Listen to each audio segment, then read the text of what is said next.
mes amis, bienvenue sur cette nouvelle hashtag TLRAM, analyse de match. Et cette semaine, nous avons un match. C'est parti.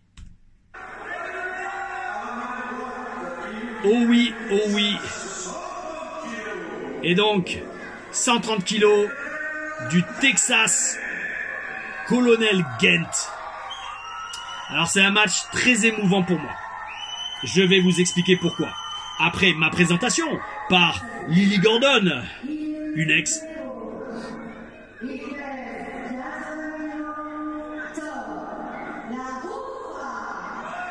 « 88 kilos. Donc mes amis, ça c'est un match, vu la tenue, vu la coupe de barbe, surtout la forme de barbe, ok. Automne 2010, c'est bon, automne 2010, je m'en souviens. Automne 2010, septembre ou octobre 2010, un des deux.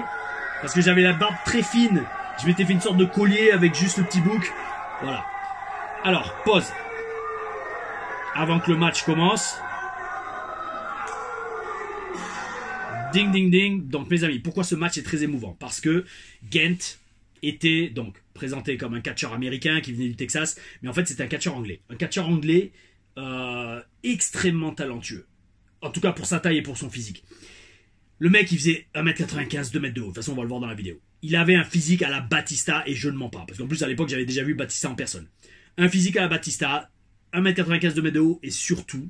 il prenait son temps dans le ring, il savait travailler la foule, il avait une grosse personnalité, un super look, il ressemblait à Colonel Gill dans Street Fighter, et franchement, c'était un match, alors, je peux pas dire c'était le match le plus athlétique que je faisais à la WS, mais j'étais sûr à chaque fois que la foule allait rentrer dedans, parce qu'on avait tellement de deux personnages forts, le GI américain contre le Spartiate français, mais voilà, national français, yo. C'était garanti qu'on allait avoir une réaction de ouf et j'essayais au maximum parce que bon, les gens les personnes, les catcheurs du gabarit de Ghent et surtout avec leur physique ont tendance quand même à parfois être limités dans le ring, limités par leur cardio et leurs conditions physiques.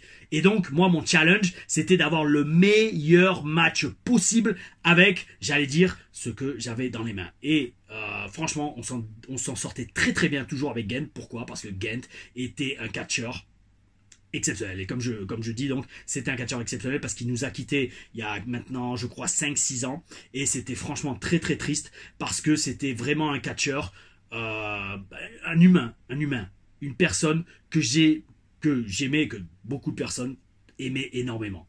Un cœur en or, très gentil, très humble aussi également. Et alors que franchement, il était même très bon. Donc mes amis, c'est parti. Voyons si j'ai réussi à avoir un si bon match que ça avec Ghent.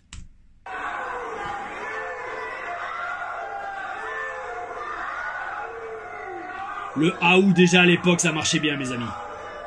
Bon en fait ça a toujours marché. Bonne prise de contact. Et là boum, on m'amène au sol très durement. On fait passer l'histoire basique mais efficace que il a beaucoup plus de force que moi. Et le physique qu'il a c'est un truc de fou. Et ça aussi en catch vous savez, prenons notre temps au début du match. Laissons digérer chaque chose à la foule, comme je le dis dans mes stages. Prenez votre temps entre les prises et les actions, ça permet d'aérer votre texte dans l'histoire que vous racontez. Et là, j'essaye d'attaquer les jambes, il contre. J'essaye de trouver une ouverture dans la garde d'une montagne, d'un Goliath comme ça. Allez hop, on essaye une clé de bras. Il se fout de ma gueule, il flex. À la Scott Steiner.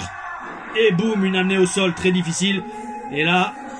alors bon, c'est pas très babyface de sortir du ring comme ça, mais j'essaye de me regrouper. Là, j'ai quand même pris 3 chutes presque.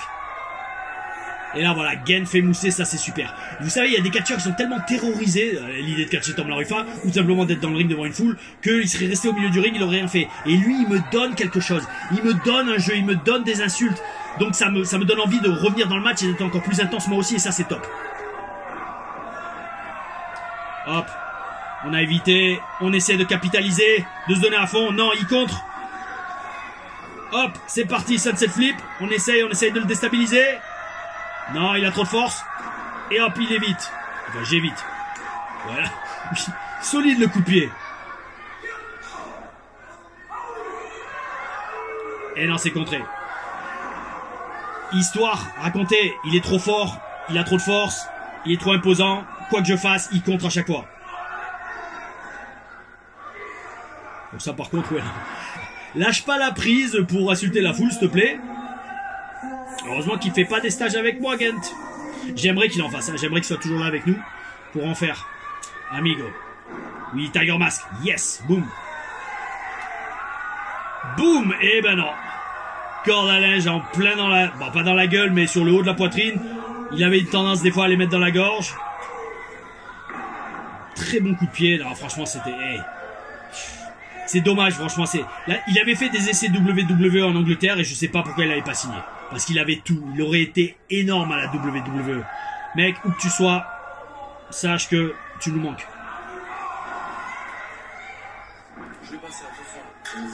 Allez-y, monsieur, passez. Un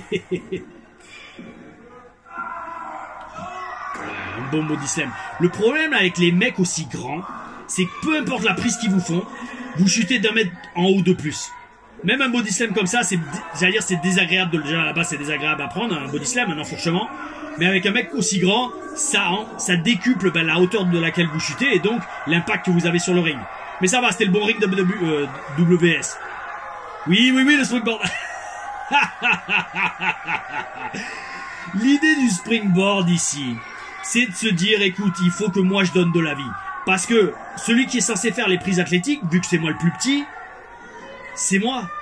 Donc, autant faire des springboards, des trucs athlétiques pour raconter l'histoire que voilà, c'est moi qui saute dans tous les sens. C'est pour ça que je le dis souvent, vous savez, quand je fais des TL reviews, des petits gars qui soulèvent des mecs plus gros qu'eux, c'est que ils savent pas catcher, ou alors ils sont paresseux. De toute façon, vous avez la preuve sous les yeux. À l'époque, en tout cas, quand j'étais le mec le plus petit dans le match, et ben je me défonçais pour donner de la vie et faire de la voltige. C'est ça le catch. Boum. Pareil, cette souplesse. Oh, c'était presque un superplex. Je m'en souviens là, en revoyant la prise, mon corps, mon esprit se replonge dans mon corps et regardez la vente.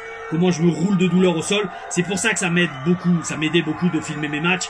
Je pouvais étudier ma vente et la façon qu'a Gent de bosser la foule comme ça, les quatre côtés, sans qu'on lui dise vraiment, ça prouve qu'il a ça dans le sang. Et ça s'invente pas. Soit vous l'avez, soit faut le travailler, mais bon. Et là, il me soulevait, j'étais léger. À l'époque, je devais faire, 78-80 kilos maximum. Boum, tête dans le coin. Et là, il suit. Alors, regardez cette prise, cette chute. Et il fait mousser. Mais par contre, Gent, tu devrais peut-être tenter un tombé, là. Au lieu de bosser la foule. Après, ça rentre dans le perso. Le mec, il est tellement dominateur, il est tellement énervé contre la France et les fans français, que voilà, il prend son temps et il me fait souffrir. Ça peut rentrer dans l'histoire qu'on raconte, mais quand même, ça serait bien de tenter un tombé. Surtout après cette magnifique chute, comme on dit en anglais, inside out, que je faisais à l'époque, que j'avais appris, que je m'étais entraîné à faire à la gym. Wow. La hauteur. Les amis, quand vous bossez avec un gars qui peut suivre et que vous leadez le match, tout ce que vous faites, ça a de la gueule. Même si c'est basique. Et franchement, revoir ce genre de match, je vous dis, ça me fait un pincement au cœur. Mais ça me fait quand même plaisir de voir que... De toute façon, Gent, il me le disait, c'était les meilleurs matchs qu'il avait jamais fait de sa carrière. Pourquoi? Parce que je me défonçais pour donner de la vie dans le match. Et faire que lui comme moi, chacun brillons à notre juste valeur. Là, j'essaie de me sortir de son birrog. Allez, je pars à la corde. On évite. Et non. La foule espère. Et là, t'as un Shawn Michaels contre un Sid Justice ou Sid Vicious. Psycho Sid. Je chute dans tous les sens. Je sors du ring. Alors oui, je me suis comparé à Shawn Michaels. À l'époque, c'était un gars que je regardais tout le temps pour vendre comme lui et avoir cette connexion avec la foule et cette façon de vendre et donner de la vie dans mes matchs. Gent qui pose, c'était, de toute façon ça se voit, hein, je pense, c'était un gros fan de bodybuilding et il utilisait aussi le catch pour mousser et faire du posing. Il me rejette dans le ring et il saute sur le bord du ring. Ça montre quand même que le mec c'est un athlète. Parce que souvent des fois vous avez des mecs, c'est des bodybuilders, ils font que de la muscule, mais athlétiquement ils sont pourris. Alors attends, qu'est-ce qu'ils teasent? Ouais, le spear. Super. Un tombé? Bien, enfin un tombé. Bravo amigo. Et dégagement. Et là, j'ai besoin du soutien de la foule. J'ai besoin que la foule soit avec moi. Ça me fait toujours sourire de voir ça. Ça, c'était les foules WS. Un public à fond dans ce qu'on faisait. Il y avait quand même du beau catch, hein, mais à fond dans ce qu'on faisait, qui voulait des personnages, qui voulait du jeu avec la foule, de l'interaction et qui voulait s'amuser tout simplement. Et c'est là qu'on apprend vraiment à bosser. C'est là qu'on apprend vraiment le métier. C'est 4 ans passés à la WS. Boum! Un chassé en plein dans la gueule. Et je vous dis, Gent faisait 1m95, 2 mètres de haut.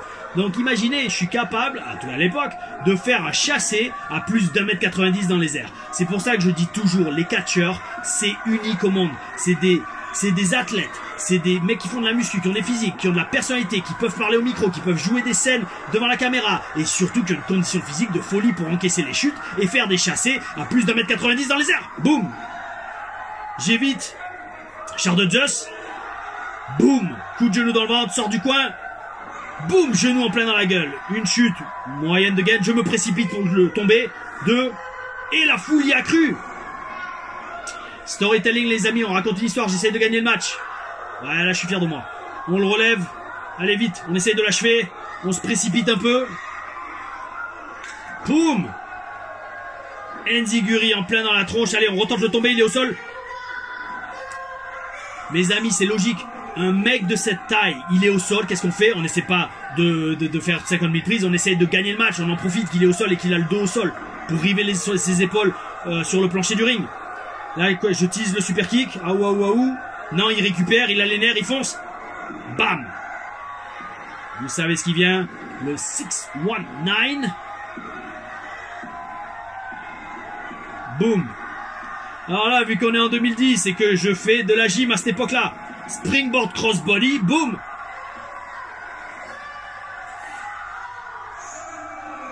La foule y a cru. Et là, je pars dans les cordes. Non, hop! Boum! Défoncé, Black Hole Slam. Et là, il tente le tomber, je pense.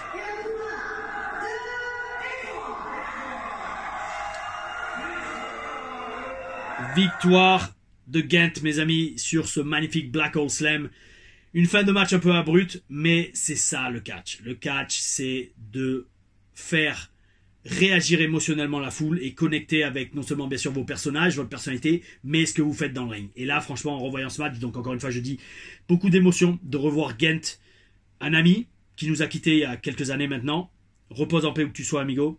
Et de voir que, en fait, il n'était jamais booké en Angleterre parce que beaucoup le considéraient trop limité.